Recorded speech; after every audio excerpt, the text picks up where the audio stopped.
എത്ര കിട്ടിയാലും പഠിക്കാത്ത ഗവർണർക്ക് തിരിച്ചടികൾ ഇങ്ങനെ കിട്ടിക്കൊണ്ടേയിരിക്കുകയാണ്.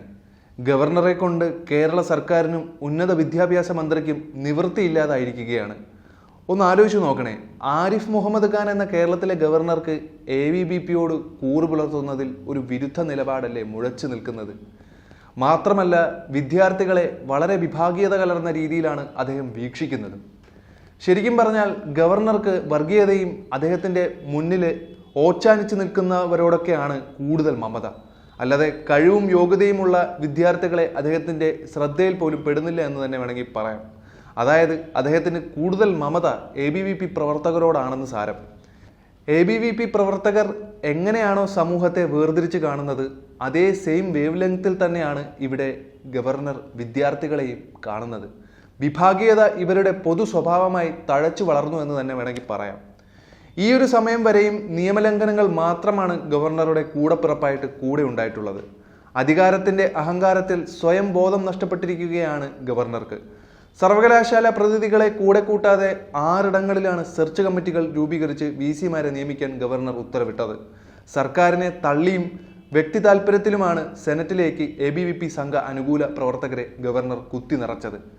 യോഗ്യരായ വിദ്യാർത്ഥികളെ ഒഴിവാക്കിക്കൊണ്ടാണ് ഗവർണർ അയാളുടെ ലിസ്റ്റ് കേരള VC-യെ കൊണ്ട് നടപ്പാക്കിയതെന്നും കൂടി ആലോചിച്ച് നോക്കണം. നിയമം തനിക്ക് അധികാരം നൽകുന്നുണ്ടെങ്കിൽ താനത് ഉപയോഗിക്കുമെന്നും താൻ എന്തുകൊണ്ട് അവരെ തിരഞ്ഞെടുത്തു എന്നത് ആരോടും വെളിപ്പെടുത്തേണ്ട കാര്യമില്ല എന്നുള്ള ഗവർണറുടെ ധാർഷ്ട്യം കലർന്ന സ്വരം ഇതിൽ പ്രകടമായി തന്നെ നമുക്ക് കാണാൻ സാധിക്കും. ഓരോ ദിവസം കഴിയുന്തോറും ഗവർണർ ഹൈക്കോടതി വിധിയെ കാറ്റിൽ പറത്തുന്ന സാഹചര്യം കൂടിയാണ് ഇവിടെ ഉണ്ടായിക്കൊണ്ടിരിക്കുന്നത്. അതായത് അദ്ദേഹം കോടതി വിധിയെ പോലും അനുസരിക്കില്ല എന്നുള്ള നിലപാട്. എന്തായാലും അത് നല്ല വൃത്തിക്ക് അടിച്ചു കിട്ടുമ്പോൾ പഠിച്ചുകൊള്ളും. സർവകലാശാല ചട്ടത്തിന് വിരുദ്ധമായി യോഗ്യതയില്ലാത്ത ABVP പ്രവർത്തകരെയാണ് ഗവർണർ ഇപ്പോൾ നിയമിക്കുന്നത്.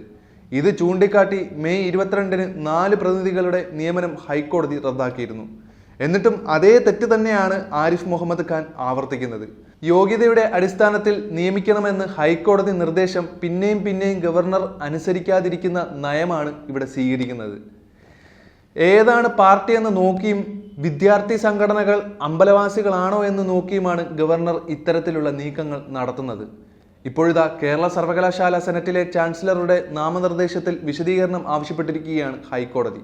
അതായത് ഏതൊക്കെ രേഖകളുടെ അടിസ്ഥാനത്തിലാണ് നിയമനം നടത്തിയതെന്ന് ചാൻസലറോട് കോടതി ചോദിച്ചു. എന്നാൽ അതിനോടും മാങ്ങാമൂറന്മാരെ പോലെയുള്ള സമീപനമാണ് ഗവർണറുടേത്. എന്തായാലും ഇക്കാര്യത്തിൽ വിശദീകരണം നൽകണമെന്ന് ഹൈക്കോടതി അറിയിച്ചിട്ടുണ്ട്. ഇനി മുഖത്ത് ഗൗരവം പൂണ്ടിരുന്നിട്ടൊന്നും ഒരു കാര്യവുമില്ല ഗവർണറെ.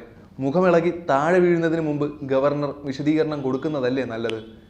SFI നൽകിയ ഹർജിയിലാണ് ഗവർണർക്ക് ഇപ്പോൾ കോടതി നോട്ടീസ് അയച്ചിരിക്കുന്നത്. 4 പേരെ സെനറ്റിലേക്ക് നിയമിച്ച ചാൻസലറുടെ നടപടി ചോദ്യം ചെയ്താണ് SFI ഹർജി നൽകിയിരിക്കുന്നത്.